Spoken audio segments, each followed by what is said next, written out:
passo a falar com vocês da nossa revisão de hoje, tá bom? Ainda só mais uns minutinhos, a gente já inicia aí para falar um pouquinho de tudo que a gente viu nesse segundo bimestre em administração de RH.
Professor Marino, quer dar uma palavra com eles sobre essas últimas semanas?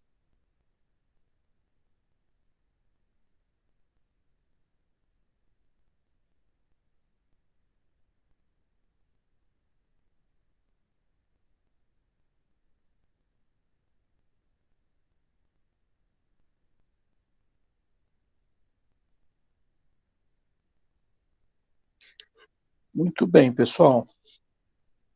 Estão todos me ouvindo? Dá um sinal aqui no chat para mim, por favor. Quem que está aí presente, dá um sinal aí de que está me ouvindo. Valeu, Alexandre. Ingrid. Se está me ouvindo, dá um sim, dá um ok, dá um oi.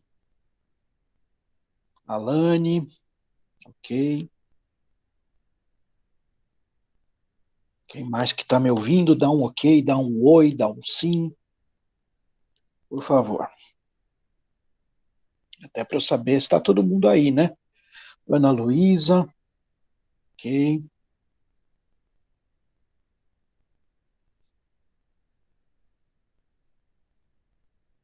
Quem mais que está aí? Quem está me ouvindo?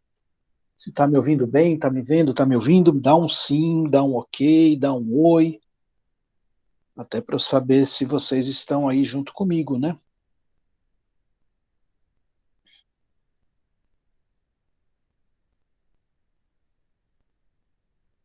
Ivan, ok.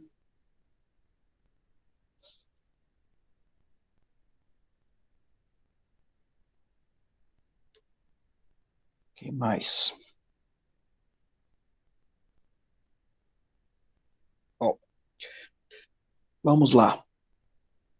A gente hoje vai fazer uma revisão do bimestre, da aula 9 até a última aula que nós tivemos na semana passada, na segunda-feira. Então, só fazendo uma recapitulação rápida, tá?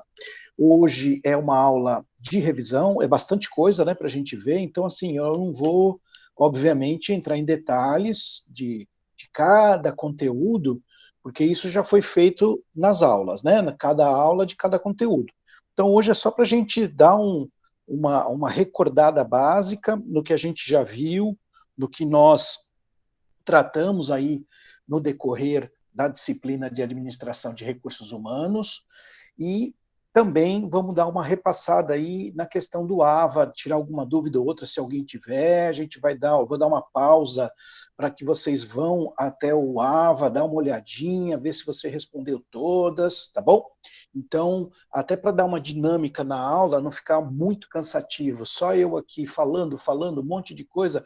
Então, eu vou transcorrer a aula com vocês, a gente vai andar um pouco no conteúdo, aí eu vou fazer uma pausa, essa pausa é para que vocês saiam aqui desse momento para ir no AVA, para dar uma olhadinha na autoavaliação, ver se tem alguma questão que vocês não responderam, se tem alguma questão que vocês ficaram em dúvida, e aí eu vou dar uns minutinhos para vocês fazerem isso, a gente volta para cá e eu continuo no conteúdo, na revisão do conteúdo, tá bom?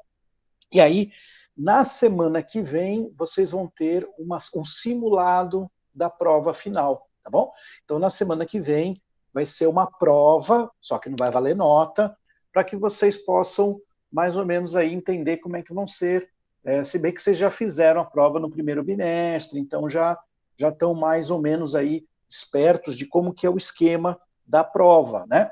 Então, na semana que vem, a gente faz uma prova juntos. Eu vou colocar a prova para vocês, um simulado, uma prova que não vai valer nota, vocês vão fazer e a gente vai discutir, vamos conversar as respostas, quem acertou, quantas acertou, o que se de repente errou alguma das questões, o que está certo, o que não está. Lembra que eu fiz isso com vocês da outra vez? Né? Algumas questões, por exemplo, principalmente as escritas, né, as dissertativas, em que, de repente, uma resposta, por mais que ela pode estar certa e completa, ela pode estar certa e incompleta, ou ela pode estar errada, ok? Então, a gente vai ver isso também, e assim vocês vão estar mais até preparados para quando chegar a avaliação final, que vai ser, sem ser a próxima semana, na outra. Depois da avaliação final, aí vocês vão ter um período de férias, e aí retornam depois com as aulas, aí o professor Marino, o professor Francisco já está, acho que, instruindo vocês, orientando vocês direitinho, tá bom? Muito bem, essa é a nossa programação para hoje. Deixa eu só colocar minha tela para compartilhar com vocês, assim a gente vai acompanhando juntos, tá bom? Então é muito importante que não só hoje, mas principalmente nas 2 próximas semanas, principalmente na da prova, né, principalmente, vocês estejam presentes aí para que a gente possa dar continuidade aos estudos de vocês, fazerem toda essa programação aí do aprendizado de vocês e do estudo também, né? Então, estou só abrindo aqui para compartilhar a tela com vocês. Vocês receberam pelo WhatsApp, né? No grupo do WhatsApp vocês receberam essa apresentação. Então, eu vou compartilhar para facilitar a minha interação aqui com vocês, tá bom?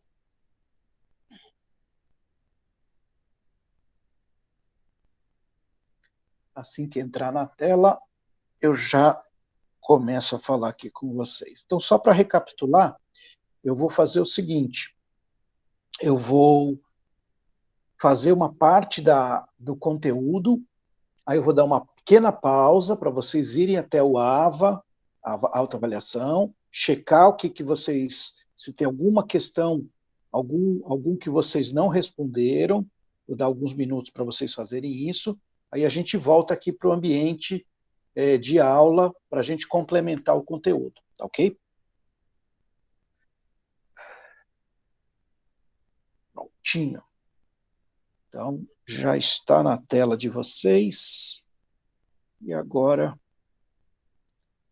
vamos que vamos. Bom, então, esse conteúdo é a revisão da aula 9 até a aula 16, ok? Que é o segundo bimestre da disciplina de Administração de Recursos Humanos. Então, eu coloquei um pouquinho de cada aula para que a gente possa aí dar uma recordação básica, né, uma recordação geral dos principais conteúdos que a gente tratou em cada uma delas. E na aula 9, nós falamos então sobre o processo de demissão, né? O que era o processo de demissão ou a rescisão? É o momento em que se encerra então o contrato, o vínculo entre a empresa e o trabalhador, né? E que gera, obviamente, tanto direitos quanto obrigações de ambas as partes, né? Tanto do trabalhador quanto da empresa também. E os motivos que levam a um desligamento podem ser diversos, assim também como podem ser específicos. Pode ser a empresa demitir o funcionário pedir demissão, né? Os motivos pela demissão por parte da empresa, a gente viu, podem ser de variadas formas também, né? Justa causa, sem justa causa, enfim. Todos esses motivos desse processo de demissão, a gente sabe até que o ponto mais crítico disso tudo acaba sendo a relação, né, que se estabelece entre a maneira como a empresa e o funcionário estabelecem esse processo. Em alguns casos, a gente sabe que uma comunicação, às vezes, mal feita, uma comunicação não muito clara, não muito objetiva, ela, às vezes, pode até gerar um processo trabalhista, né? Em alguns casos, até o funcionário fica chateado, ou não gosta, ou a própria empresa também tem algum problema com o funcionário, enfim. Então, esse processo de demissão é sempre um processo bastante delicado. E para quem vai trabalhar, quem já trabalha ou vai trabalhar em recursos humanos, esse é um momento que é bem complexo, é bem delicado. Eu não lembro se quando eu comentei dessa aula com vocês, eu falei, provavelmente eu devo ter falado de um filme Amor Sem Escalas, tá? Que é um filme muito interessante, já não é um filme novo, é um filme já um pouquinho mais antigo, mas que nos Estados Unidos, um cara, né, que é o George Clooney, que é o ator que faz o personagem principal, ele é um cara que a especialidade dele é fazer o processo de demissão. Então ele é contratado pelas grandes corporações, pelas grandes empresas, para passar todo o processo de demissão. Então, muitas vezes, caras que estão há muito tempo na empresa e tal. Então, esse trabalho, tentando fazer um trabalho mais humanizado de demissão, explicando um pouco os pacotes de benefícios que o cara vai ter quando for demitido, etc. e tal, tá? E aí o que acontece é que a empresa que ele trabalha acaba se encantando com um projeto de uma garota, de uma moça novinha, no qual ela pretende fazer esse processo de demissão via internet, uma coisa mais moderna, uma coisa mais tecnológica e tal. E aí acontece que ele fala, poxa, esse já é um processo tão delicado, tão sensível, e se você vai fazer isso dessa maneira assim, tão mecânica e tal, acaba se tornando um processo ainda mais pesado do que ele já é, né? E aí ele resolve levar a moça com ele para ela acompanhar de fato, na real, né, no dia a dia, no contato com o funcionário, como é que é um processo de demissão, como que é chegar para um funcionário que está há muito tempo numa empresa e falar para ele que ele está sendo desligado, que ele tem direito a uma série de benefícios, enfim, né? E aí essa moça, que até então, né, tinha formatado esse programa, percebe que o negócio não dá para ser assim tão frio. Então é um filme bem interessante, porque eles abordam muito essa questão de que hoje em dia está mais presente, né? A questão da tecnologia, do contato, da humanização, da importância da humanização, e principalmente num processo de demissão. Tanto no processo seletivo, quando é a entrada de um funcionário, isso é muito importante, mas principalmente no processo de demissão. Então, um profissional de RH, quem trabalha ou pretende trabalhar em RH, tem que ter muito cuidado, muita sensibilidade ao lidar com situações como essa, né? Então, até mais do que a questão técnica, até mais do que a questão trabalhista, a questão do comportamento, da postura, da maneira de tratar o assunto com o funcionário, isso é um dos cuidados que a gente tem que ter sempre, né? Bom, os 4 passos do processo de demissão, então a gente falou aí, né, que o primeiro passo seria a comunicação do funcionário ou a empresa do início do processo de demissão, e a gente viu que existem 5 formas de desligamento, tá? Então, eu vou pedir hoje que vocês me ajudem, tá bom? Pode até colar do material que você tenha, não tem problema algum, mas eu quero que vocês me ajudem para não ficar muito cansativo, só eu aqui falando e vocês aí acompanhando. Eu quero que vocês me ajudem. Vai lá no chat e coloca para mim aí quais são as 5 formas de desligamento que a gente viu nesta aula. Não tem problema, pode fuçar no material, pode recorrer, se lembrar de cabeça, beleza, se não lembrar de cabeça, pode fuçar, vamos lá. Quais são as 5 formas de desligamento que a gente tratou quando a gente falou nesta aula? Justa causa, sim. Vamos lá, quero ver aí quem ajuda aí, quem colabora aí com as 5 formas de desligamento que a gente tratou nessa aula.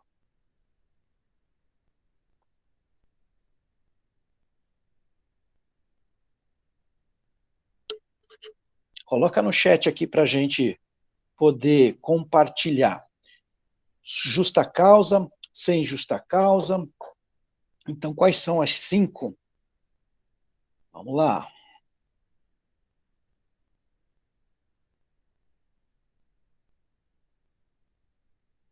As 5 formas.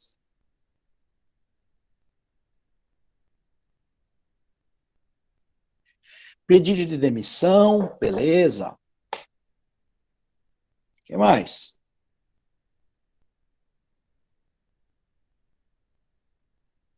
O que mais? Condenação criminal. Ixi, beleza, hein? As 5 formas de demissão. Acordo, boa. Estou procurando abrir aqui. O meu notebook aqui, ele já está que tá uma belezinha, viu? Vocês viram que, de vez em quando, ele dá umas travadinhas, mas a gente vai. Essa aula vai que vai, né? Vamos lá.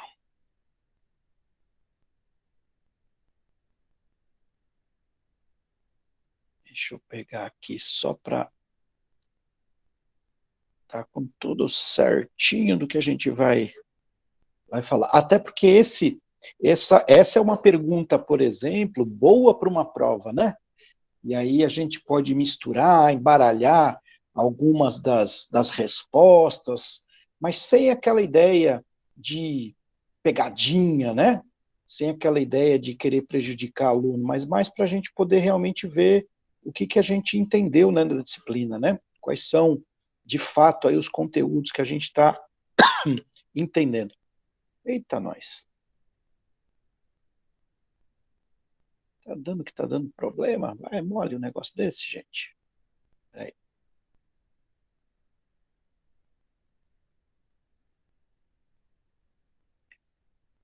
Tudo bem, tudo bem. Vai de um jeito, a gente vai de outro. Estou tentando abrir aqui o arquivo certinho, para a gente poder falar de todos os itens da forma como eu passei para vocês, tá? Lá, lá. Tá bem.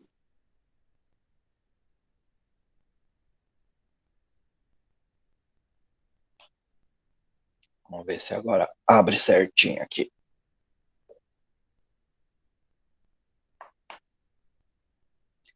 Eita, nós. O negócio está dando erro aqui. Ainda bem que a da aula de hoje está ok, mas vamos lá. Bom,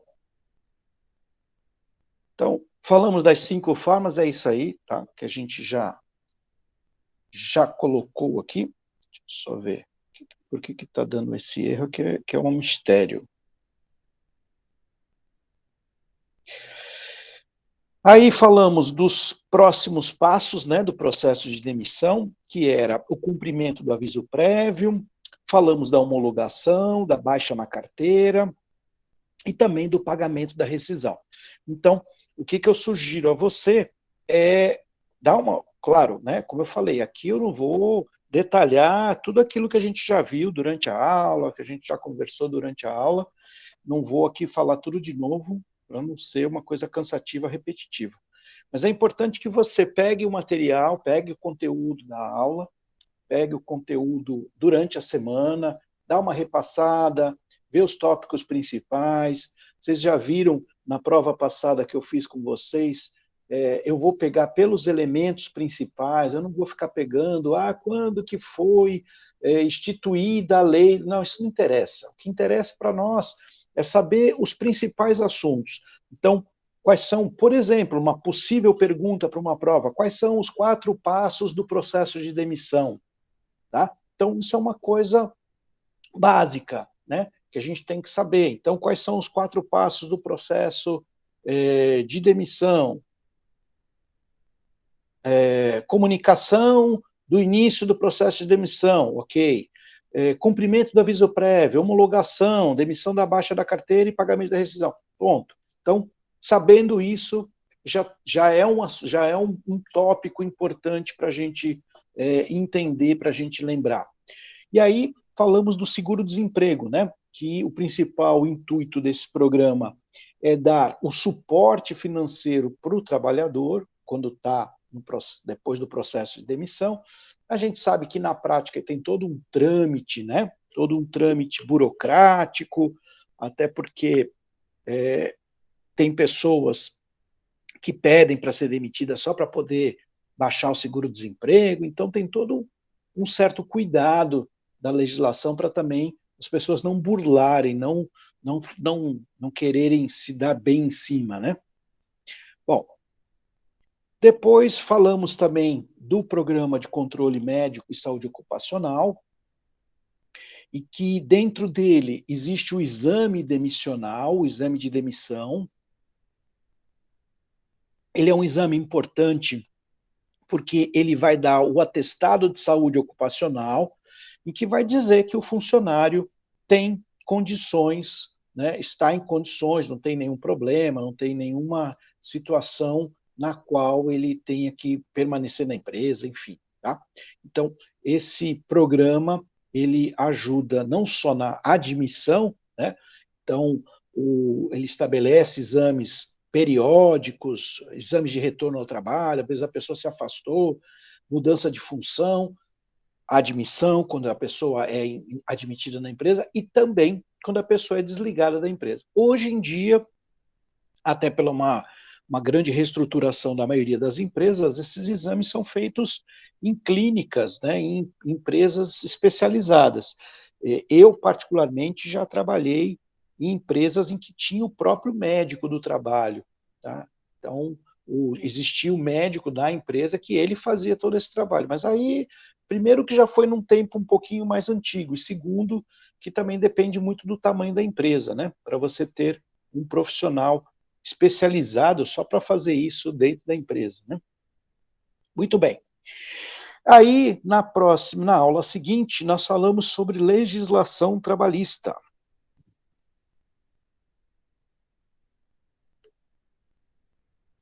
Nós falamos de legislação trabalhista.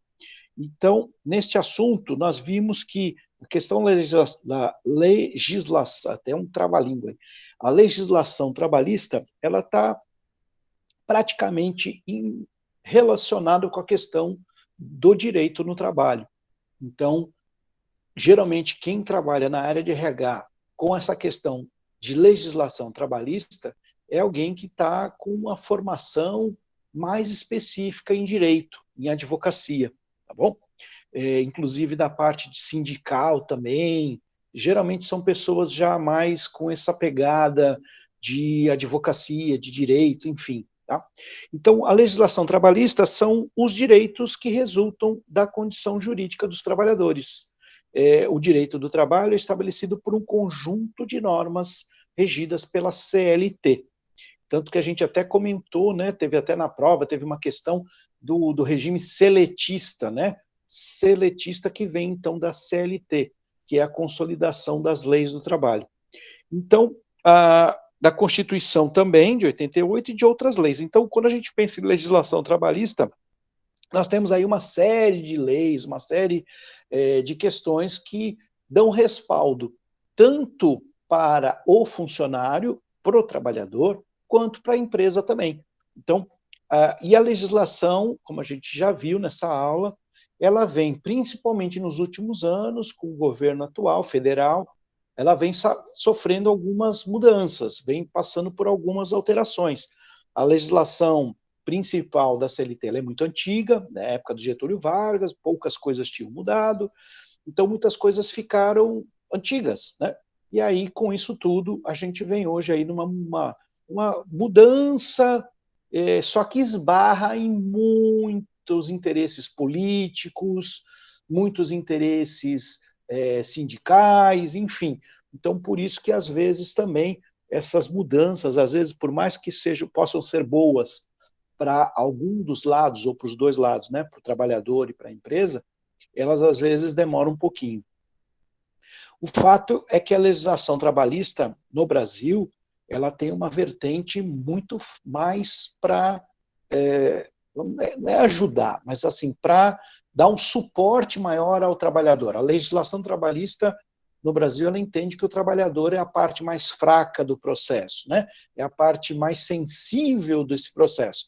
Então, vão ter muitas leis, muitas regras para ajudar no sentido em que o trabalhador possa ser mais beneficiado.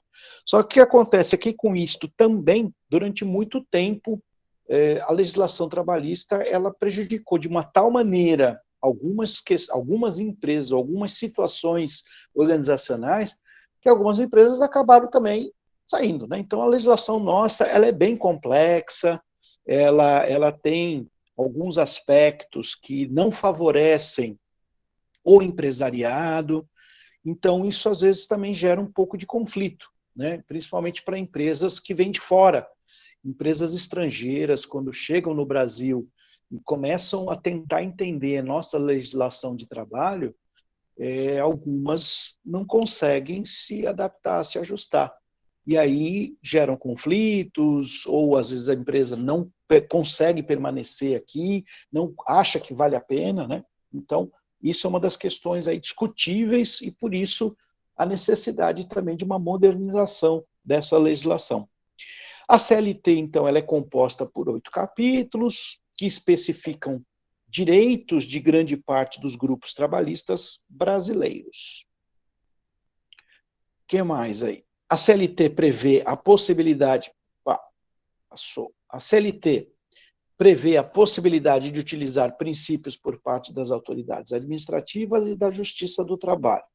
7 são esses princípios e 7 são as principais leis.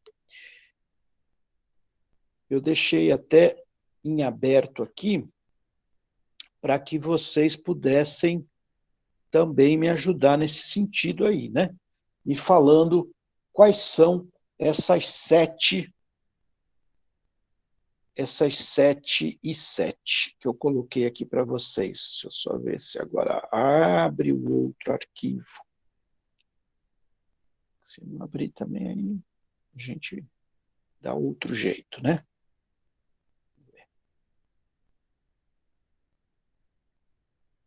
Não é esse. Não é esse.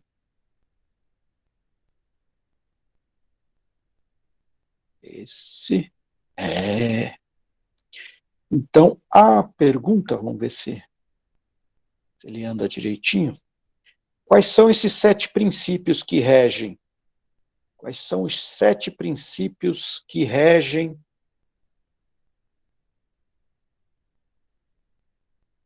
o direito trabalhista? Então, eu vou pedir de novo a ajuda de vocês. Agora entrou aquela pergunta que eu tinha feito antes, né? Só para a gente fechar, né? Para dar um ajuste ali do que eu tinha perguntado, né? Das 5 formas de desligamento. A que vocês colocaram, tá? Só para confirmar. O que vocês colocaram estava certinho. Sem justa causa, com justa causa, demissão do funcionário, acordo e demissão consensual. E aí a pergunta de agora é, quais são... Carambola, que ele quer pular toda hora de tela. Quais são os 7 princípios que regem o direito trabalhista? Vamos lá, pode pesquisar, não tem problema algum, pode pegar o material da aula que eu passei isso para vocês, mas quais são os 7 princípios que regem o direito trabalhista. Vamos ver se vocês estão aí ligados. Essa é outra das perguntas bem padrão para uma prova, hein, gente? Me ajudem, coloca aqui no chat, por favor.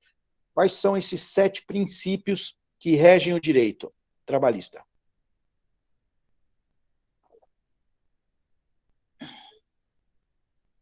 Pode pesquisar lá no material de vocês.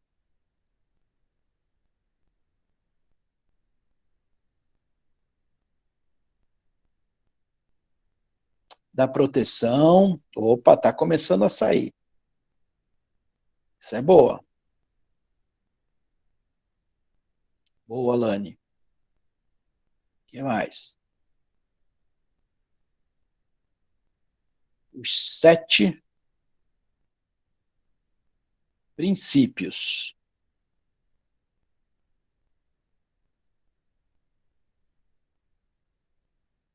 E aí, pessoal?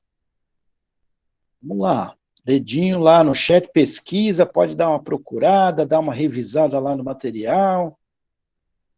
Os 7 princípios. Eita.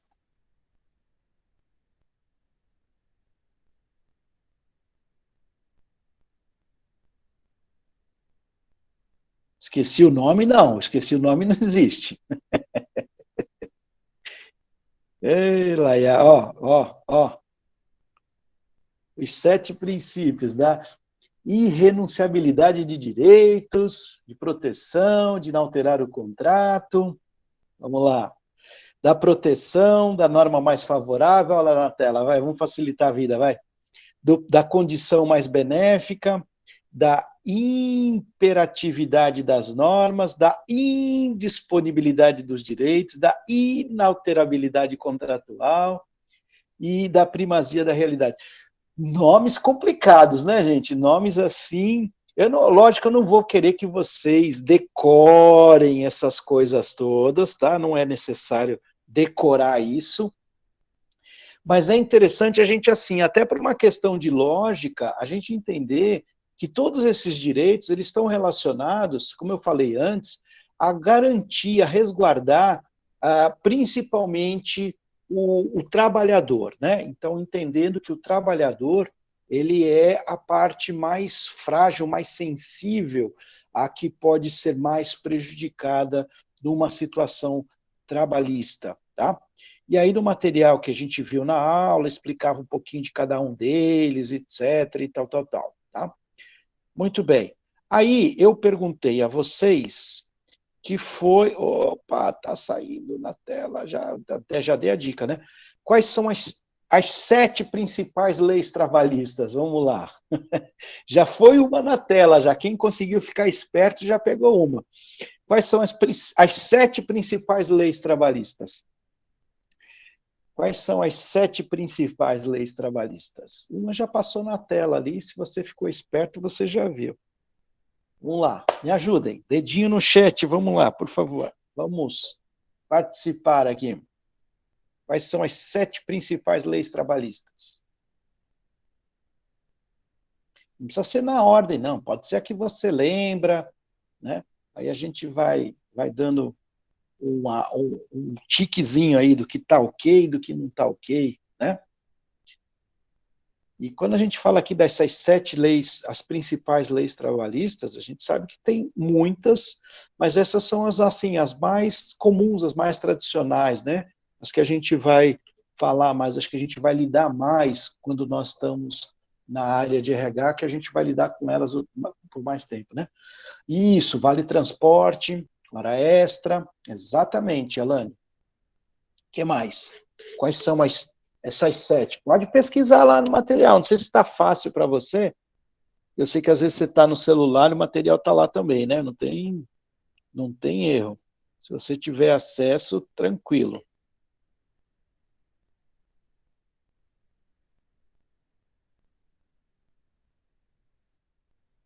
Vamos ver quem que lembra de mais alguma lei trabalhista aí, que é alguma lei trabalhista, assim, das mais importantes ou das mais usuais. Além do vale transporte, da hora extra, que a Alane já comentou, Quem mais? Cadê o pessoal aí? Cadê vocês? Então, vale transporte, que já foi falado aqui pela vale alimentação, isso, Ivan. Vale alimentação, boa.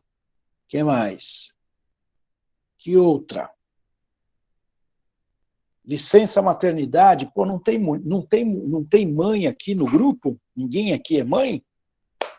Ninguém nunca utilizou licença maternidade? Férias remuneradas. Exatamente. Que mais? Vamos lá. Demissão por justa causa.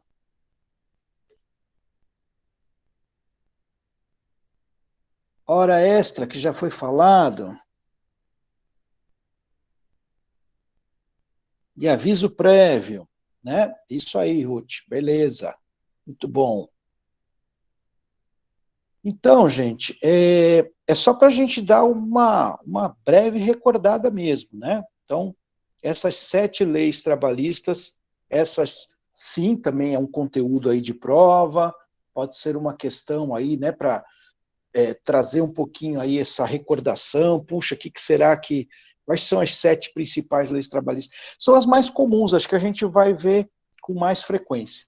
E aí a gente sabe que a legislação, como eu falei antes, né, está em processo de mudanças, já de 2017 para cá, já vem acontecendo algumas mudanças, e a gente sabe que isso ainda vai mexer bastante ainda, por isso que a importância de estar sempre atualizando o conhecimento nesta área, e como eu disse, principalmente quem trabalha como advogado trabalhista é quem vai acabar muitas vezes tendo mais contato com esse tipo de conteúdo, de conhecimento.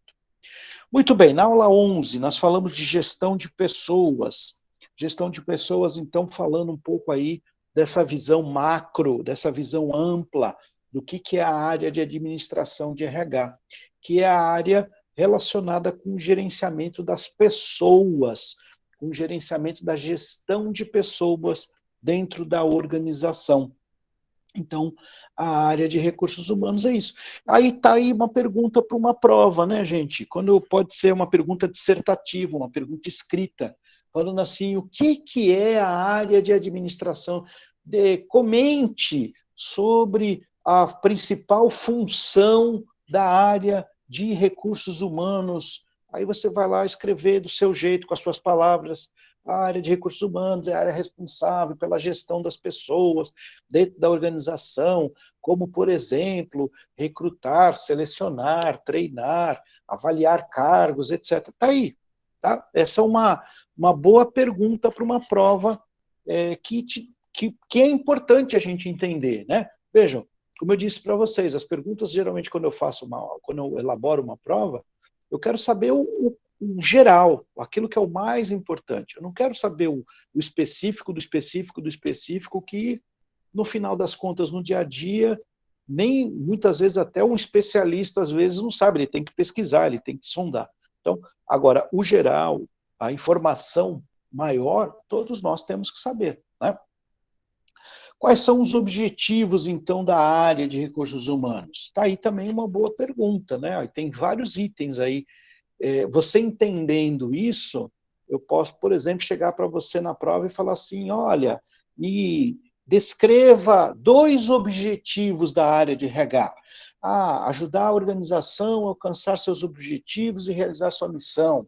Gerar competitividade à organização, proporcionar à organização funcionários bem treinados, preparados e bem motivados, aumentar a atualização profissional e satisfação, recrutar e selecionar os melhores profissionais para a organização. Tudo isso faz parte dos objetivos da área de recursos humanos, ok? Muito bem, eu estou dando dicas, inclusive, aí, de como que, né, você pode ir estudando para a prova. Para isso, a área de RH ela tem um caráter multivariado, então ela vai ter várias, a gente comentou isso, né? A gente vai ter aí vários profissionais de formações diferentes atuando na área de recursos humanos. Então não é uma área em que eu só devo ter administradores, psicólogos. Não, eu vou ter uma equipe multifuncional, uma equipe multidisciplinar, que envolve várias áreas do conhecimento. Falamos das políticas de RH, isso também pode ser uma boa pergunta, que inclusive foi um trabalho que eu pedi para vocês, né? Então, pedi assim, olha, comente sobre uma política de recursos humanos, escreva de uma forma resumida uma política de recursos humanos. Então, está aí uma possibilidade. As políticas de RH são todos os preceitos, regras, normas estabelecidas pela empresa com o objetivo de fazer com que os trabalhadores exerçam seus cargos de uma maneira satisfatória, correta, segundo aquilo que a empresa deseja, que a empresa espera, né?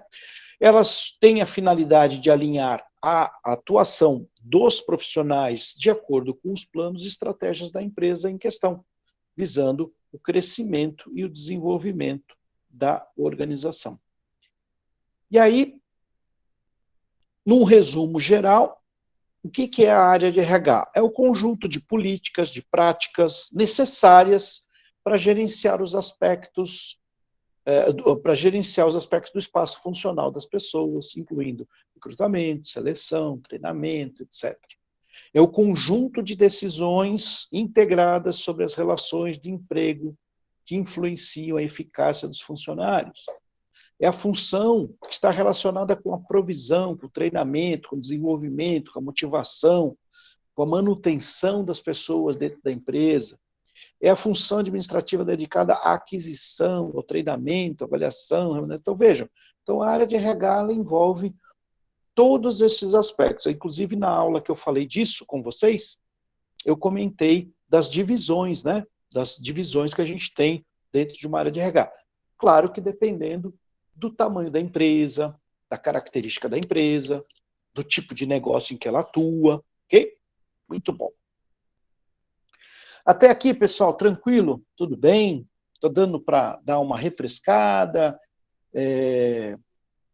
tem bastante material, tem bastante conteúdo, isso vocês já sabem, por isso que sempre eu vou falando para vocês, não deixa para estudar tudo na semana da prova, na semana anterior à prova, porque vai chegar uma hora em que vai acumular, não só a minha disciplina, não só essa disciplina de administração de RH, mas todas, né?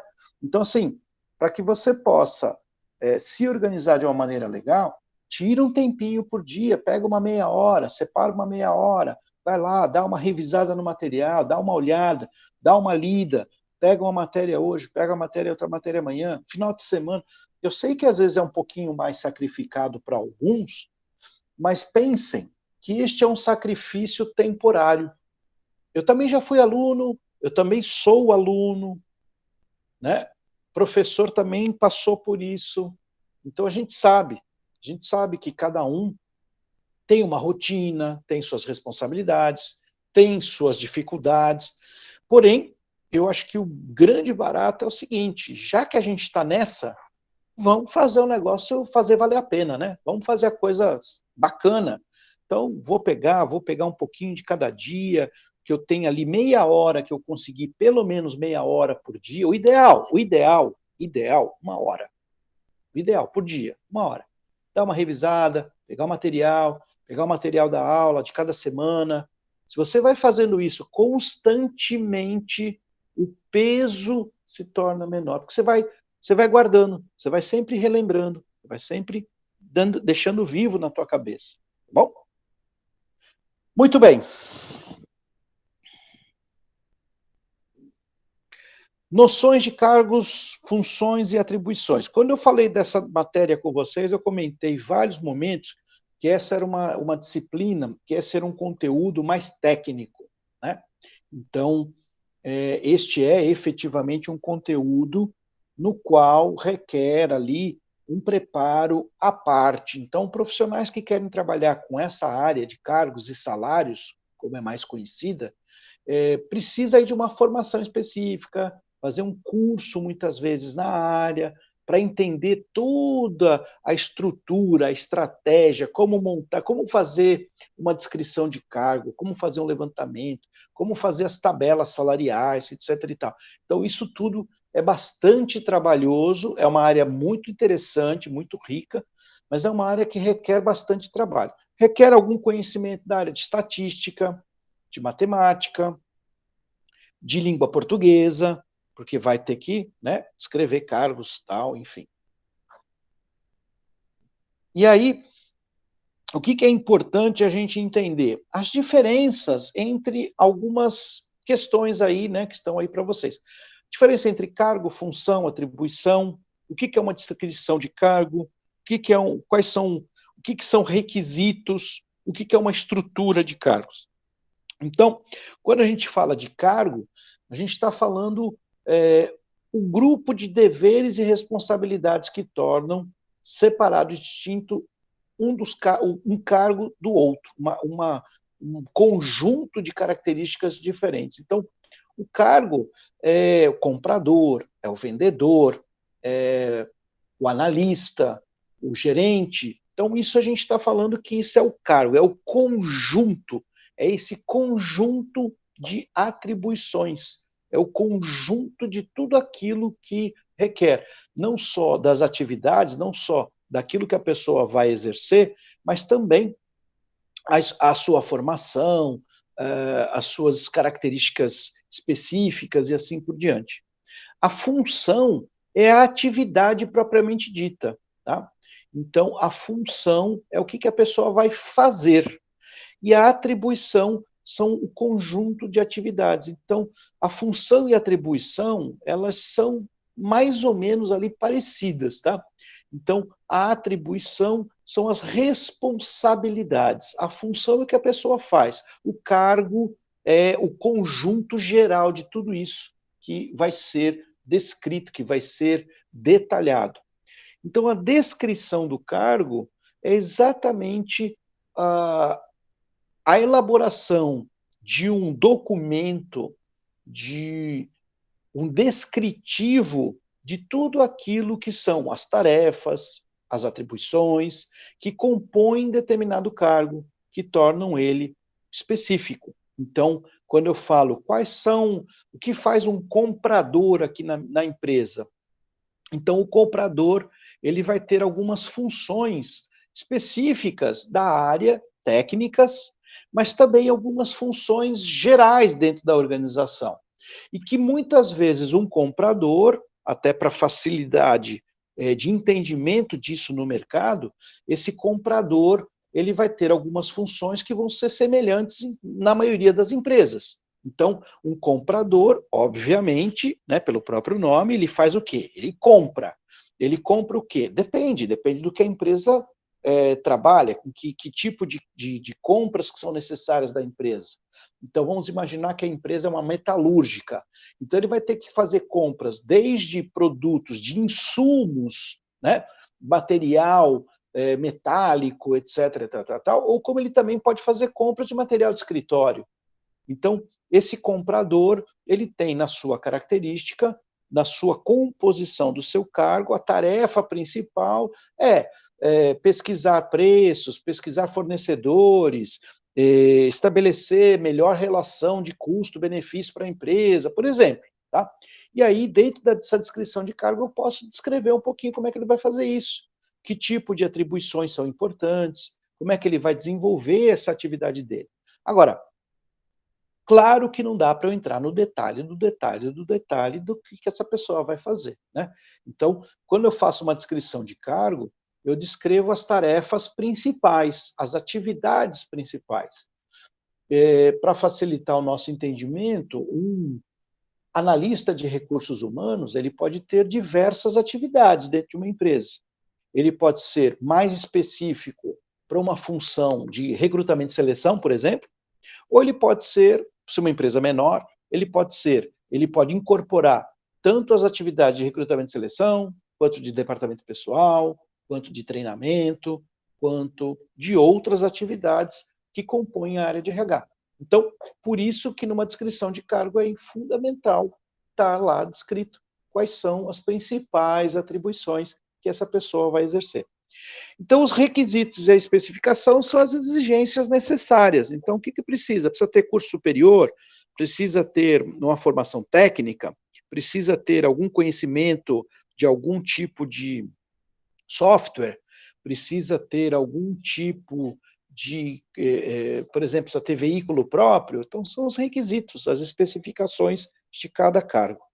E a estrutura de cargos é como se fosse, a gente pode dizer que é o famoso organograma, né?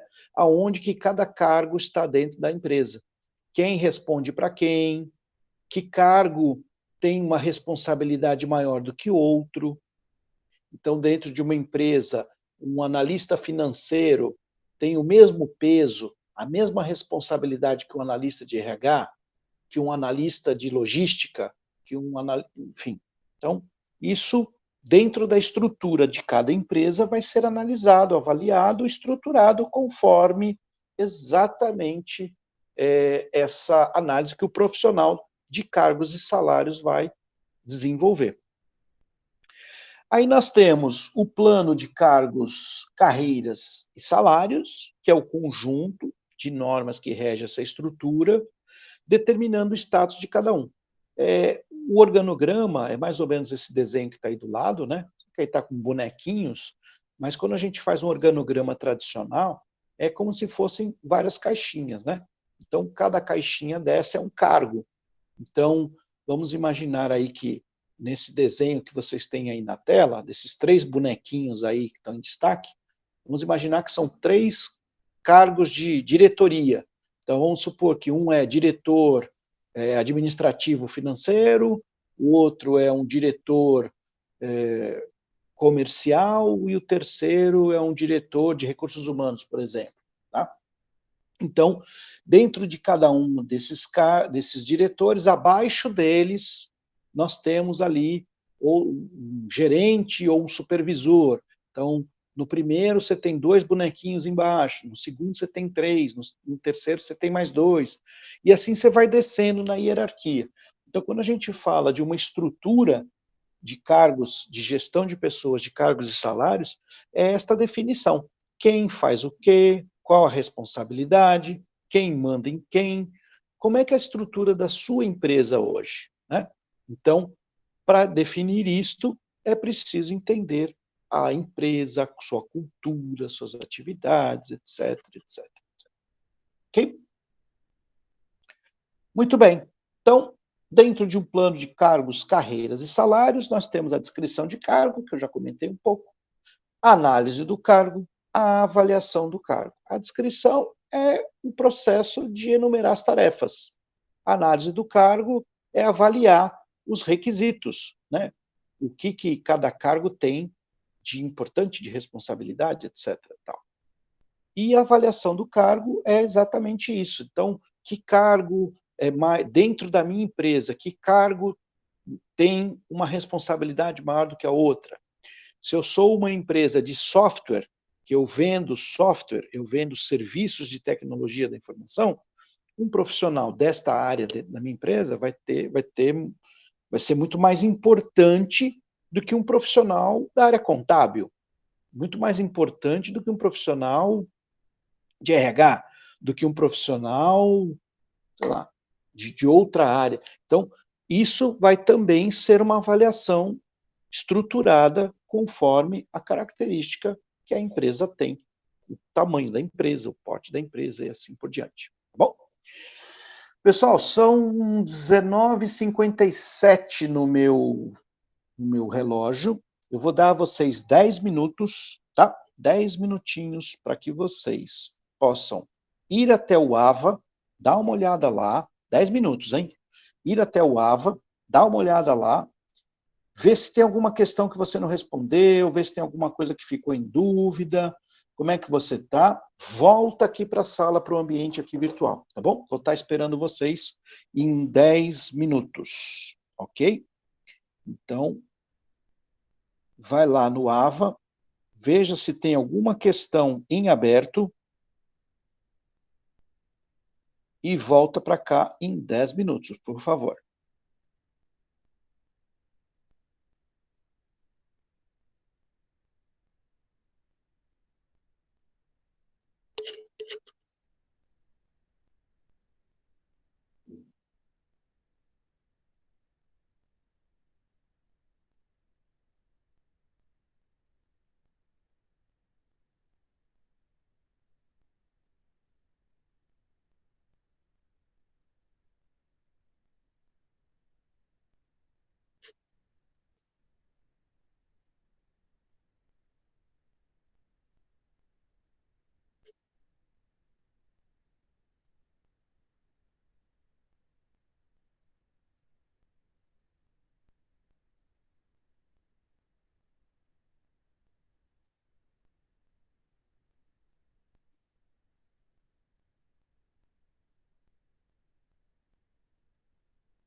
Oi, pessoal.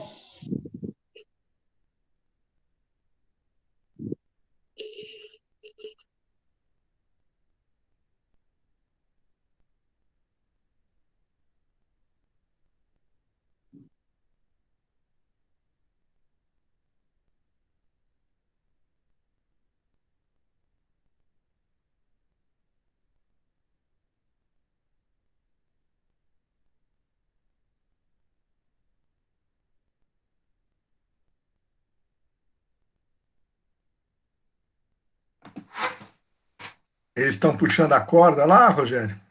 É, eu deixei eles um tempinho lá para poderem dar uma olhada lá no AVA, trazer as dúvidas. Agora vamos ver quem que já está de volta aí.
Muito bem, Ruth.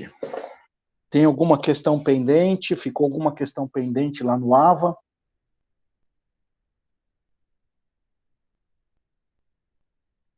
Boa, Ivan. Então, vamos lá. Todas resolvidas, ótimo. Alguém que já está de volta aqui, né? Claro. Com alguma questão pendente no AVA, é muito, muito, muito importante que vocês respondam todas as questões e também façam a atividade para pensar e responder, tá bom? Ótimo. Ruth, Ivan, Ingrid, de volta. Quem mais que já está de volta aqui para a gente poder dar sequência? Já tinha respondido tudo. Maravilha, Ingrid, parabéns, isso é ótimo. Até porque, como eu falei antes também, né? É importante não deixar acumular, porque se bobear, junta uma matéria com outra, né? E aí, às vezes, acaba acontecendo de atrapalhar um pouquinho. Então, Márcia, tenta se organizar em termos de tempo, tenta se organizar aí nessa semana agora, para poder zerar todo o conteúdo. Se precisar de ajuda, me manda mensagem de WhatsApp, o que eu puder ajudar aí, a gente vai dando uma força, tá? Então, o meu papel aqui não é só apresentar a aula para vocês, mas é também aí tirar as possíveis dúvidas. E muitas vezes no WhatsApp é mais fácil, porque a gente consegue, no tempo, né, de cada um, ir ajustando também, tá bom? Então, Márcia, já fica aí a dica para essa semana agora, correr atrás e deixar tudo certinho, tá bom? Quem mais que está aí que ainda não se manifestou? A Ana Shirley está aí, a Ingrid já falou, a Tamara está por aí, o Lucas está por aí. Quem mais que está faltando? Cadê os demais?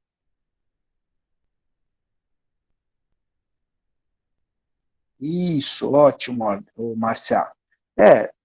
Problemas a gente tem na vida o tempo todo, né? Quem não os tem, não é? Verdade. Mas é importante, assim, conseguir se organizar, tirar um tempinho, né? Eu sei que, como eu falei antes, né? Às vezes a gente tem umas tarefas, tem atividades, às vezes problemas pessoais, às vezes no trabalho, essas coisas acontecem. E é importante que, assim, a gente, sabendo disso, se ajustar, se organizar para poder não deixar acumular, porque se acumular, aí realmente se enrola feio, né? Aí fica realmente mais complexo depois de dar conta de todo o conteúdo que a gente tem, tá bom?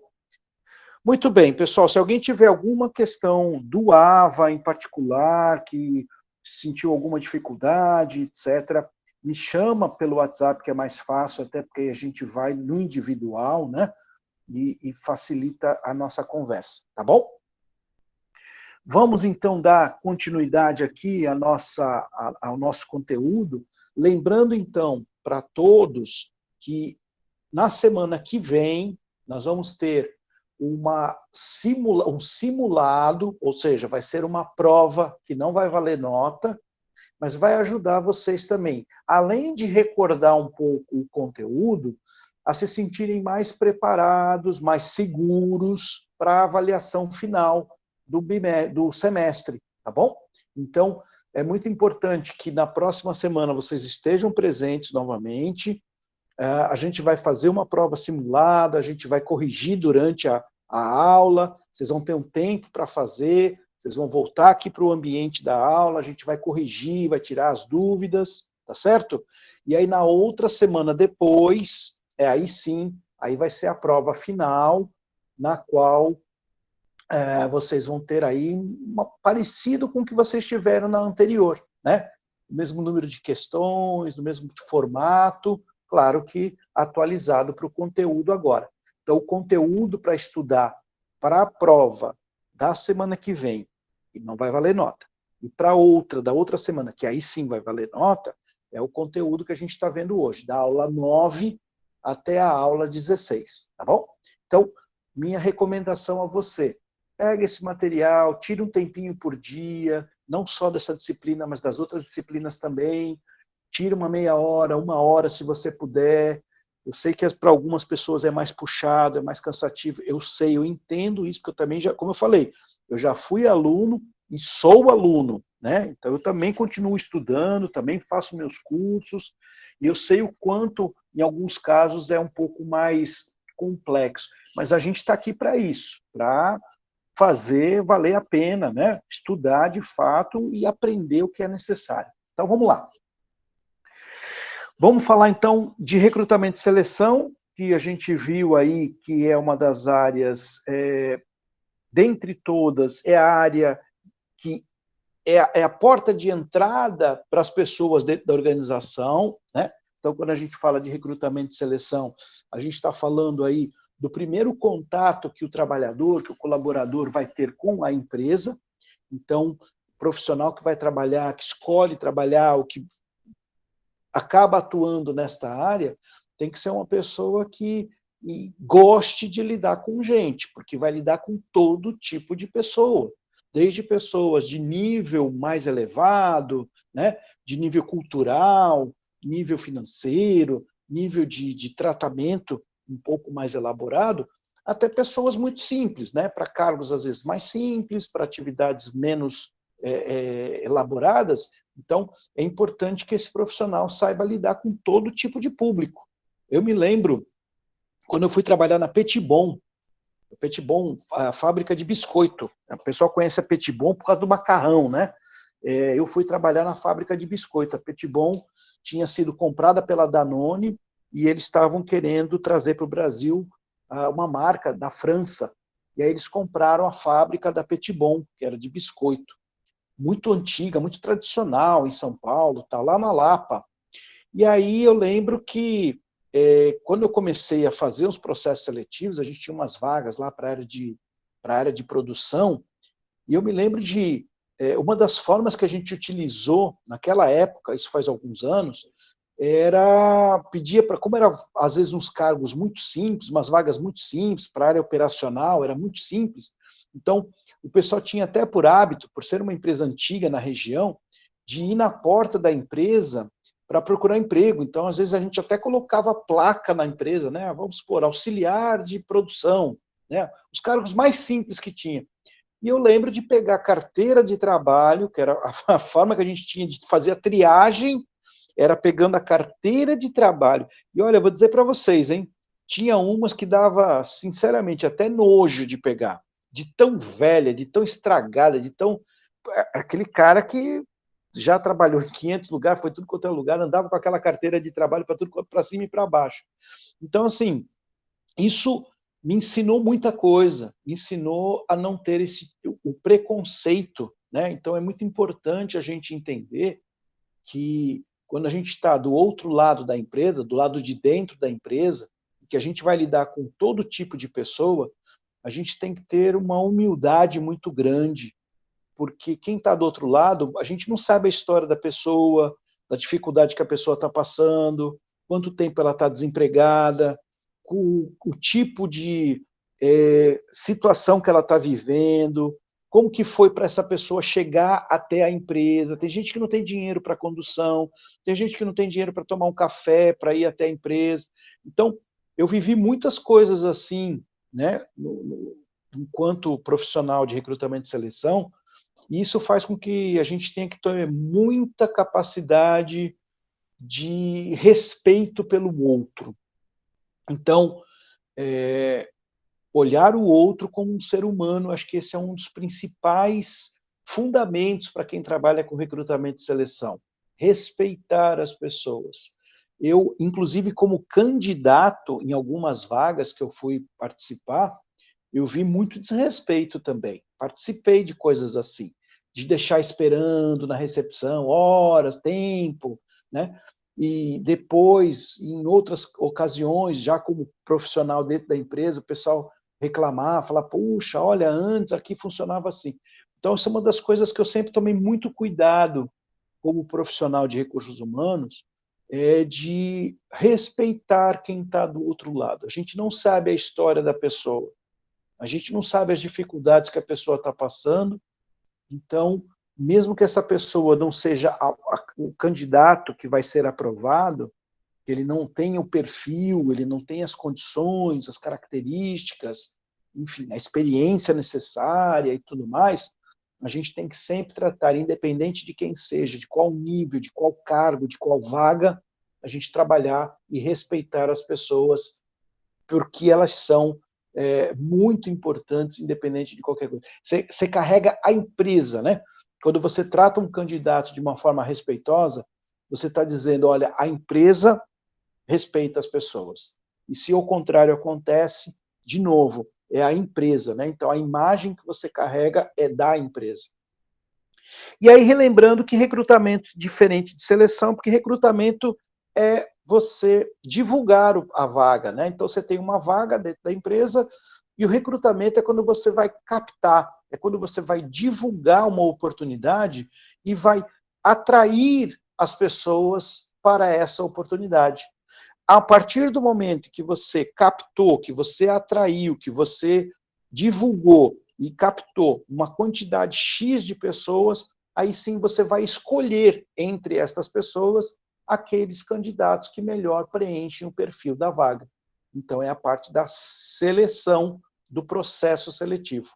E aí uma das coisas muito importantes num processo seletivo é ter um bom perfil, é você ter um bom levantamento do perfil. Então, nesse levantamento do perfil, eu posso me utilizar da descrição do cargo. É importante que eu também tenha uma boa conversa com o requisitante da vaga para saber às vezes algumas características que não estão ali na descrição de cargo, né? Que não são simplesmente aquela quantidade de atividades que ele vai fazer, mas por exemplo, tem alguma coisa que essa pessoa na área precisa saber, o que ela vai fazer, ela vai ter contato com outras pessoas, ela vai ter contato com alguma área mais especificamente, ela precisa ter algum tipo de característica comportamental mais específica. Então, quando a gente faz o levantamento do perfil, o perfil da vaga, ele não é só uma questão técnica de características da vaga, mas é também um pouco de a cultura da empresa, como é que essa pessoa vai, que tipo de características essa pessoa precisa ter para trabalhar aqui com a gente. Ela precisa ser uma pessoa mais tranquila, uma pessoa mais ativa, ela precisa ser uma pessoa mais analítica, ela precisa ser uma pessoa que conversa mais, ou precisa ser uma pessoa mais centrada. Então, estas características não vão estar numa descrição de cargo, por exemplo. Elas vão estar numa conversa que o profissional de recrutamento e seleção tem com o requisitante da vaga, com o responsável pela vaga. E que ele vai dizer. E até quando a gente conversa com o requisitante da vaga, a gente também percebe um pouco do jeito dele, né? De como que é essa pessoa. De repente eu acabo escolhendo um candidato que eu acho que é legal, porque é um cara super dinâmico, ativo, que faz o que acontece, e às vezes o requisitante da vaga, ou a própria área, é uma área mais tranquila, mais, sabe, mais devagar e tal, e de repente eu coloco uma pessoa super pilhada, né? Porque não, porque vai ser uma tremenda de uma incompatibilidade. Então é importante sempre ter esse olhar, esse contato com a área, com o requisitante da área, não achar que, como profissional de RH, é você quem sabe quem é melhor para a empresa. Não. Você faz, vamos dizer assim, uma espécie de triagem. Você faz o serviço grosso, o serviço fino, a escolha final, a decisão de quem que é a melhor pessoa não é do RH, é da área requisitante. O RH vai prover, vai trazer para o requisitante 2, 3 opções para que ele possa escolher. Entre essas 2, 3 opções, claro, você já filtrou, você já avaliou, né? Só que para isso você primeiro fez o recrutamento, né? Então, ou internamente, buscando dentro da empresa, ou no mercado. Então, isso a gente também falou, inclusive, das vantagens e desvantagens, lembra? De um e de outro, enfim. E para que a gente possa recrutar, a gente tem várias formas. A gente pode pesquisar no banco de currículos que a empresa já tem, pode fazer alguma divulgação externa pela internet ou por algum meio físico, uma revista, um jornal de bairro, posso pedir indicação de funcionários, posso contratar alguma empresa para fazer esse processo, posso divulgar em alguma escola, em algum sindicato, num centro de apoio ao trabalhador, enfim, tem diversas maneiras de eu divulgar esta vaga, de eu captar estes candidatos. Feito isso, tem os candidatos, tem uma quantidade razoável de candidatos, eu vou então fazer a minha seleção. Eu vou escolher as técnicas que vão me ajudar a escolher dentre esses, sei lá, 10, 15, 20 candidatos para a vaga, eu vou escolher os 4 melhores, os 3 melhores, tá? Para que eu possa chegar até o requisitante e falar para ele, olha, nós abrimos a vaga, captamos os candidatos, e nós temos aqui esses 3 ou 4 que a gente considera que são os mais adequados perante o perfil que nós traçamos aí. E agora cabe a você fazer a avaliação e decidir, dentre esses 3 ou 4, qual deles que você acha que se encaixa melhor do perfil na área, de conhecimento técnico e etc. Então, como profissional de RH, eu posso usar algumas técnicas. A entrevista é a mais conhecida, que a gente vai ver até daqui a pouquinho. Uma prova de conhecimento, eu posso aplicar uma prova, um teste de conhecimento, pode ser um teste, inclusive, de língua portuguesa, um teste de matemática, pode ser um teste de algum conhecimento técnico, por exemplo, de logística, ou um teste na área fiscal, qualquer coisa assim, tá? Pode ser um teste psicológico, mas para isso precisa ter uma formação em psicologia, tá? Então, esse é a única técnica que exige uma formação específica, todas as outras não. Então, para eu poder aplicar e avaliar um teste psicológico, tem que ter uma formação em psicologia e o CRP, que é o Conselho Regional de Psicologia, ativo, tem que ter esse documento ativo. Eu posso aplicar uma dinâmica de grupo, umas provas situacional e assim por diante. Então, claro que para fazer isso, de novo, eu tenho que também ter aí alguma experiência, algum conhecimento, existem cursos na área, que preparam melhor os profissionais para também saber desenvolver esse tipo de técnica, esse tipo de atividade, ok? Muito bem. Só esperando a página virar. Está virando.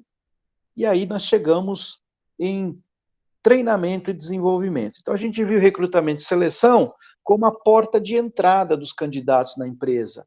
O treinamento e desenvolvimento é a parte da formação, da preparação, da melhoria desses candidatos. Nem todos os profissionais que estão na empresa têm algum tipo de conhecimento suficiente, ou precisam aprimorar alguma técnica, precisam aprimorar algum comportamento, ou precisam adquirir algum conhecimento novo. Então, vamos imaginar que um profissional que trabalha na área de contabilidade, surgiu agora um novo sistema contábil, ele vai ter que passar por um treinamento. Eu trabalho, uso muito planilha de Excel na minha empresa, mas o meu conhecimento nessa área é muito pequeno. Eu demoro muito para fazer uma planilha, para fazer uma análise, para fazer um estudo. Então, eu posso promover um treinamento para que eu desenvolva nesses profissionais esse conhecimento técnico, esse conhecimento específico. Ou eu tenho profissionais, por exemplo, na área de vendas, que fazem apresentações para os clientes. Então, eu posso treinar esses meus profissionais com um curso de oratória, de apresentação em público.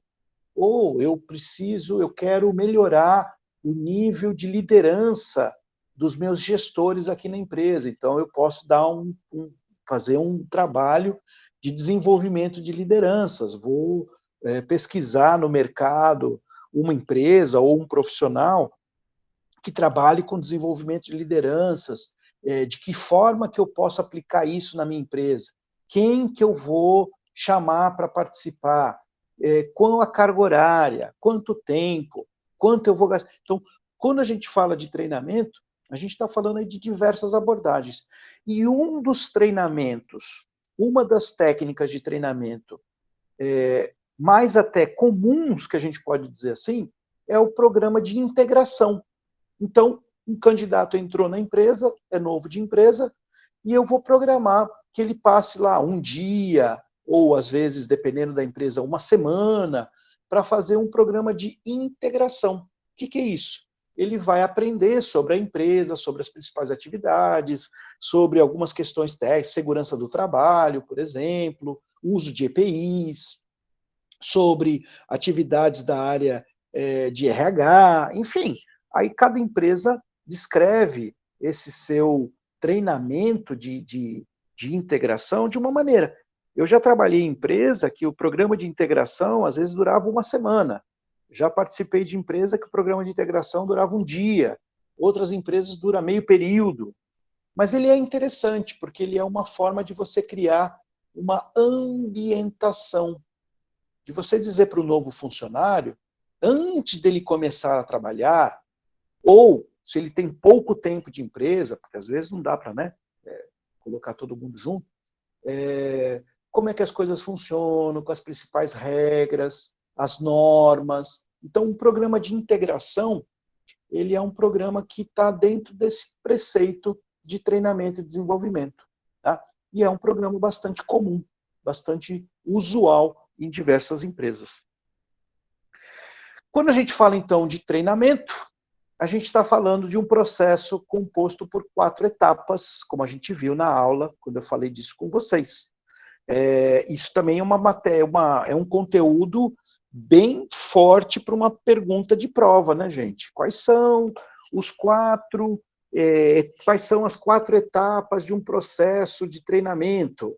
Aí, pode ser tanto para uma pergunta aberta, uma pergunta dissertativa, ou para uma pergunta de múltipla escolha. Posso lá colocar lá as 4, misturar alguma coisa meio diferente e tal.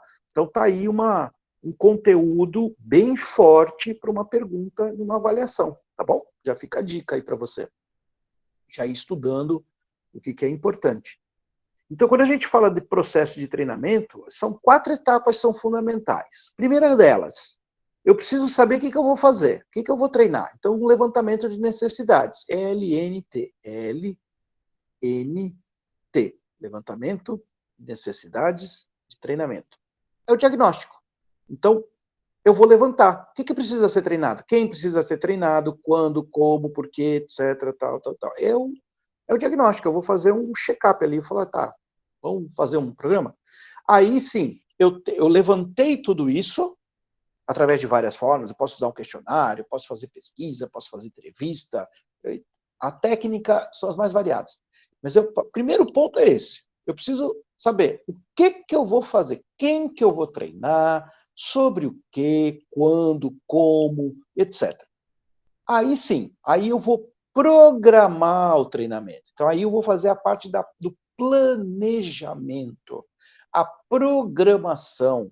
Então eu levantei que na área de qualidade tem uma pessoa que precisa fazer um curso de oratória. Na área de vendas tem 3 pessoas. Na área de RH tem mais 2. Na área de financeira não tem ninguém. Na área, eu fiz esse levantamento e detectei que um curso de oratória, de apresentação em público, eu tenho 8 pessoas dentro da empresa que precisam fazer. Pronto. Vou programar, vou estruturar.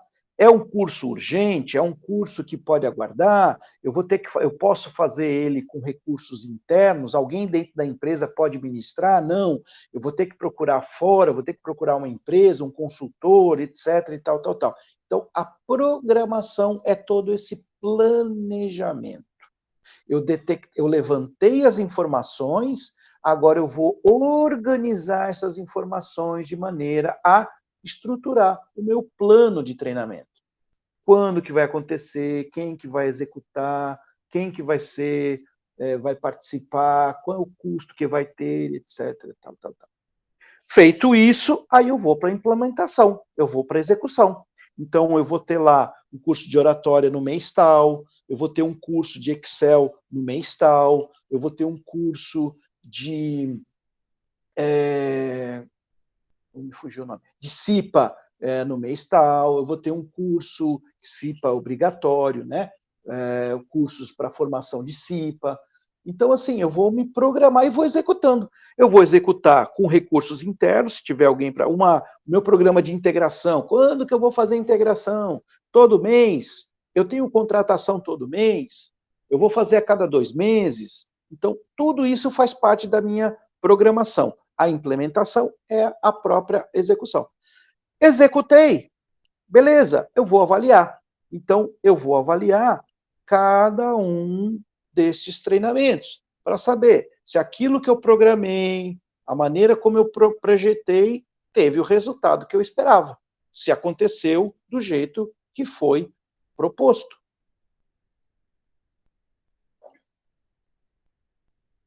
Só aguardar mudar a tela aqui, para já dar prosseguimento com vocês.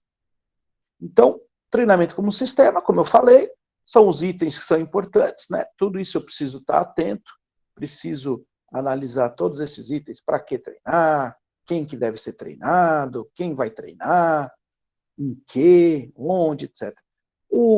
As técnicas, a aula vai ter estudo de caso, eu vou fazer uma discussão em grupo, eu vou contratar uma empresa, eu quero saber que tipo de técnica essa empresa vai aplicar, né? Então, seja para eu aplicar internamente, seja para eu contratar alguém, eu quero saber. Vai que a empresa usa um filme que eu já usei. Eu usei agora, faz um mês, a gente passou um filme e a empresa vem e fala, não, nós vamos usar um filme X. Não quero, esse filme eu já usei. Então, tudo isso é importante eu também ter organizado. E os tipos de avaliação que a gente viu, né? São 4 os principais: de reação, de aprendizado, de mudança de comportamento, de resultados finais. Muito bem. Então, quando falamos de treinamento e desenvolvimento, estes são os 4 elementos fundamentais que compõem. Aí fomos falar de avaliação de desempenho, que foi na aula passada, na última aula, na semana passada. E aí, como eu disse também, assim como a parte de cargos e salários, essa também é uma área mais técnica, né? Então, também é um conteúdo extremamente técnico, que requer também um estudo bem específico para poder desenvolver. Então, quando a gente fala de avaliação de desempenho, é o acompanhamento do desempenho da pessoa num determinado período. Como que ela agiu, os resultados que ela alcançou, os comportamentos que ela teve, se foram adequados, não foram adequados, se o que ela fez estava dentro daquilo que se esperava para a função, para o cargo dela ou não. Então, a avaliação de desempenho é esse levantamento das condições que a pessoa apresentou durante um determinado período. Geralmente, as empresas fazem essa avaliação no período de um ano. Então, a cada ano é feita, geralmente, uma avaliação de desempenho. Tem empresas que fazem a cada 6 meses e tem empresas ainda que fazem a cada 2 anos. Tem empresas que, inclusive, fazem uma vez, depois não fazem mais. Aí também já acaba prejudicando o próprio processo, porque as pessoas acabam ficando meio tipo, poxa, a gente fez e não teve retorno, né? Por que avaliar o desempenho? Porque ele nos ajuda a dar fundamentação para um aumento salarial, para uma promoção. Então, por que fulano promovido e eu não fui? Ah, porque, olha, vem cá, nesse período ele desempenhou isso, e você não atingiu. Então, quando eu utilizo um processo de avaliação de desempenho, eu torno mais claro para o funcionário como que ele está desenvolvendo as atividades dentro da empresa. Por que ele merece ou não merece, naquele momento, ser promovido, por exemplo, ou ter um aumento salarial, ou, até se for o caso, ser demitido. Olha, a gente vem fazendo um acompanhamento com você durante esse ano, a gente teve vários feedbacks na avaliação de desempenho, se não desempenhar melhor isso nos próximos 1 mês, 2 meses, enfim, não vamos ter como manter. Enfim, e também esse processo ajuda no desenvolvimento dos programas de treinamento e desenvolvimento. Então, eu vou, com a avaliação de desempenho, detectar as dificuldades que alguém tem. Então, eu vou avaliar, poxa, de repente, o funcionário está tendo um problema de relacionamento, ou ele está tendo um problema de desempenho porque ele não sabe lidar com um determinado aplicativo, tecnologia. Então, eu vou treiná-lo exatamente para isso. Então, a avaliação de desempenho também serve neste sentido. E quem é que pode avaliar o desempenho, né? Então, a gente viu aí, quando falando disso, a gente viu que nós temos aí algumas formas de avaliação de desempenho, né?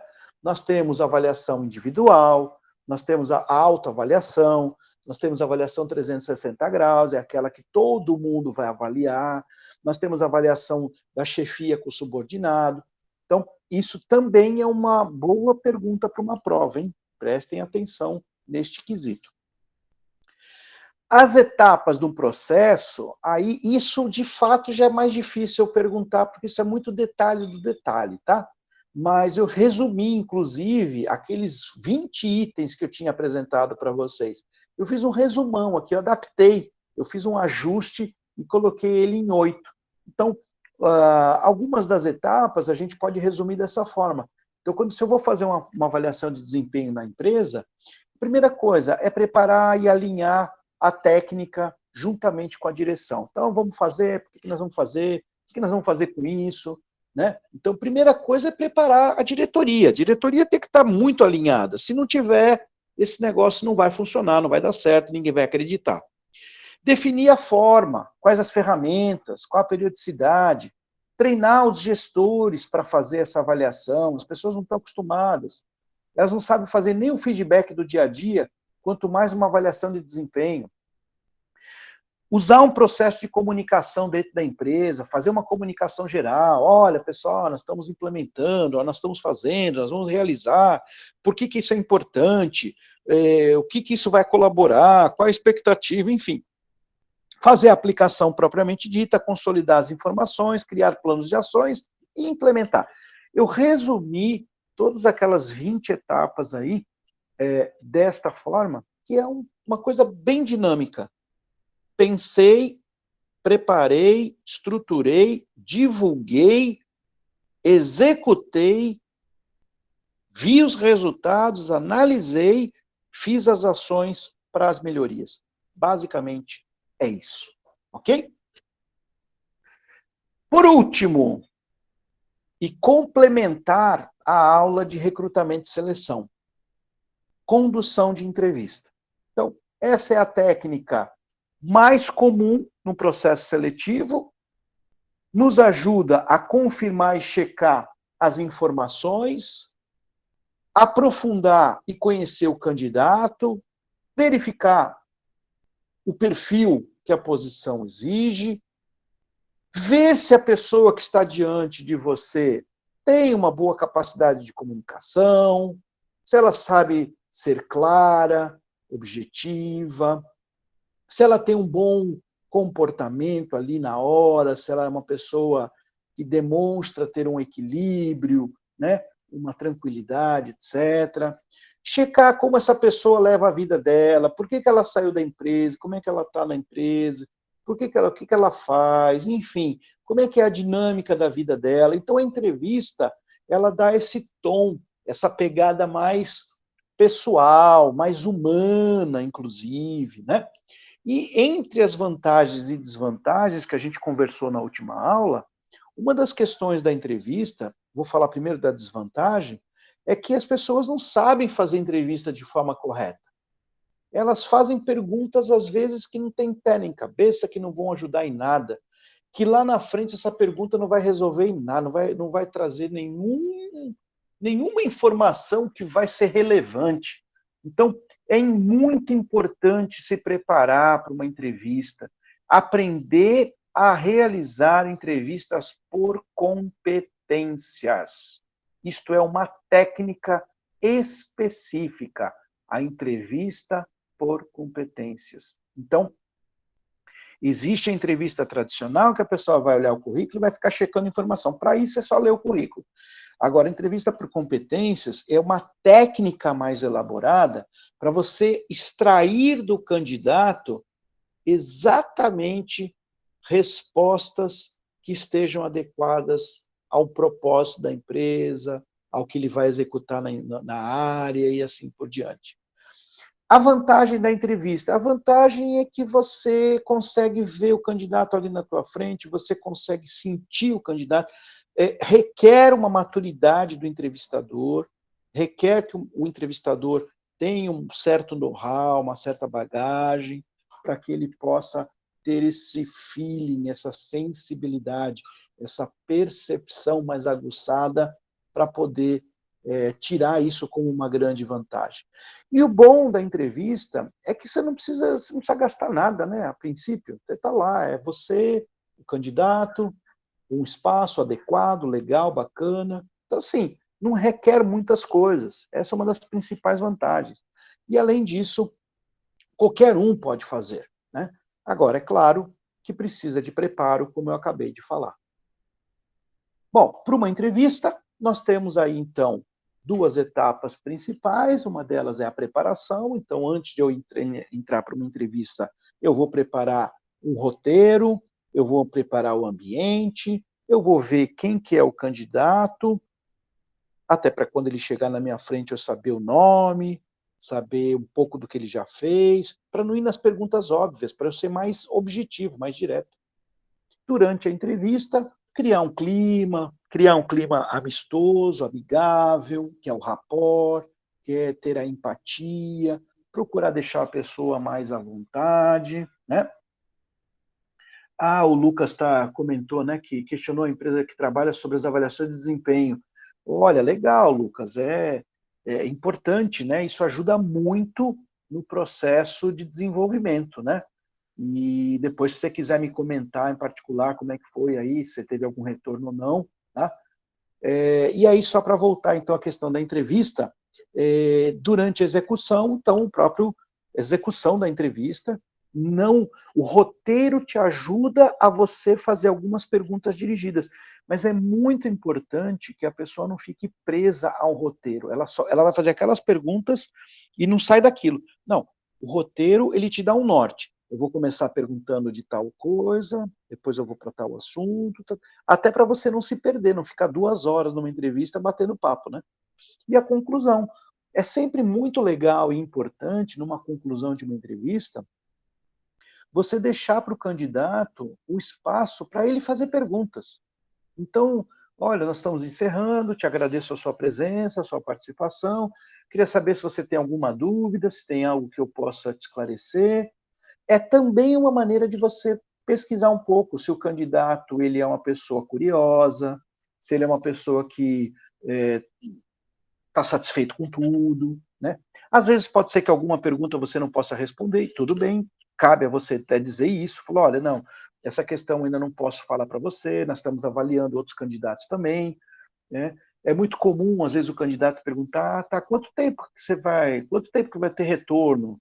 Quando que você vai me responder se passou ou não passou? Né? Então, isso também é muito importante ter isso. E deixar isso claro para o candidato. Falar, olha, eu estou fazendo uma série de entrevistas, essa semana ainda eu vou ter outros candidatos, então eu só vou entrar em contato com você para te dizer se foi aprovado ou não a partir da semana que vem. Pronto. Ou daqui a 15 dias. Né? Enfim, aí você estabelece qual é o critério para isso.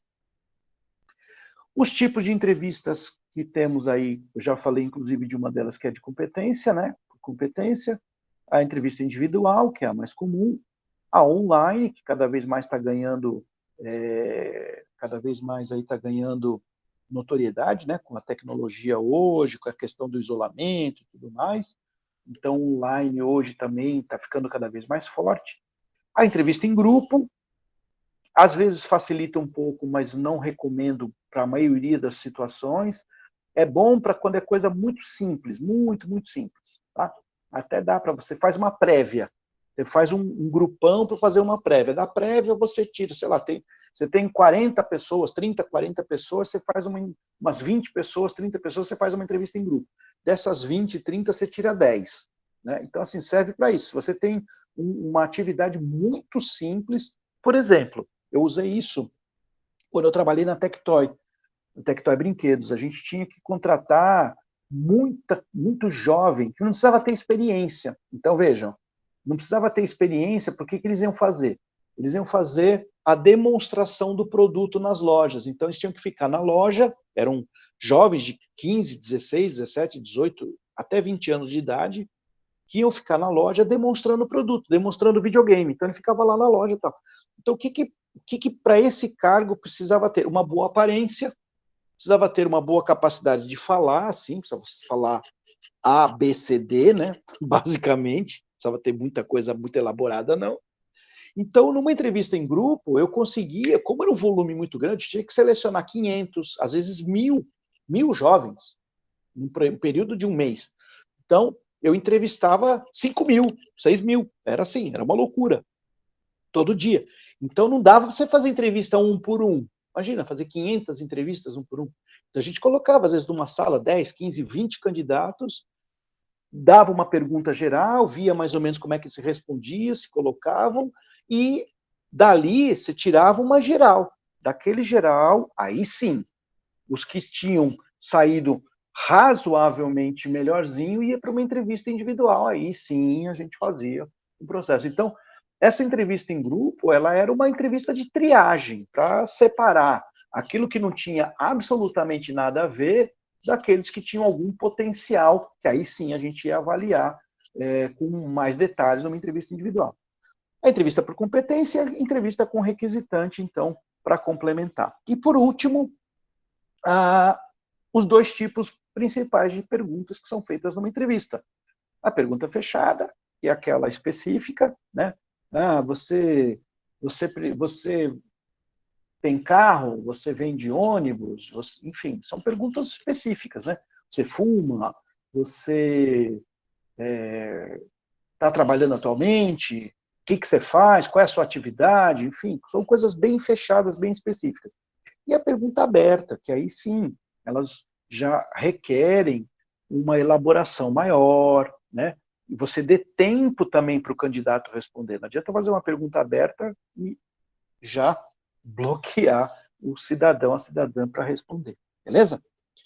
Pessoal, basicamente, uma pergunta que, por exemplo, pode ser feita numa prova, só pegando essa questão aqui. Qual a diferença entre uma pergunta fechada e uma pergunta aberta? Por exemplo, é uma pergunta dissertativa, uma pergunta escrita para você desenvolver. Qual a diferença entre a pergunta fechada e a pergunta aberta numa entrevista de emprego? Está aí. Aí você vai responder, olha, pergunta fechada geralmente são perguntas que requerem uma resposta mais pontual.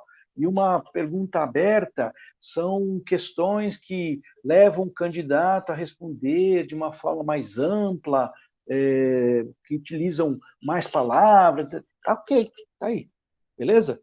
Então, assim, estou dando já algumas dicas para vocês, até de tipos de perguntas para a prova e que tipo de respostas que vocês podem dar. Beleza?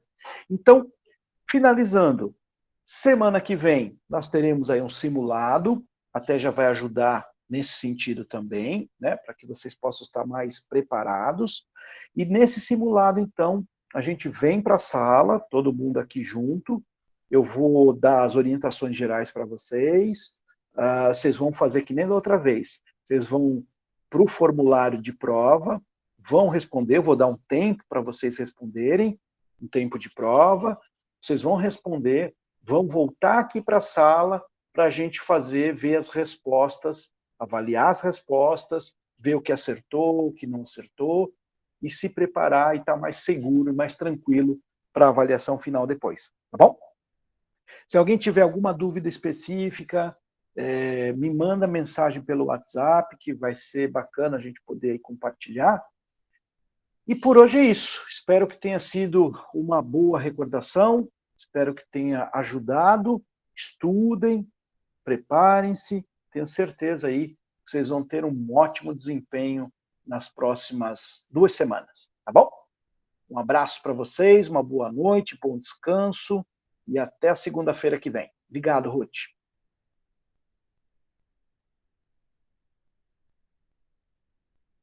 Obrigado, Lucas. Obrigado, Ana Shirley.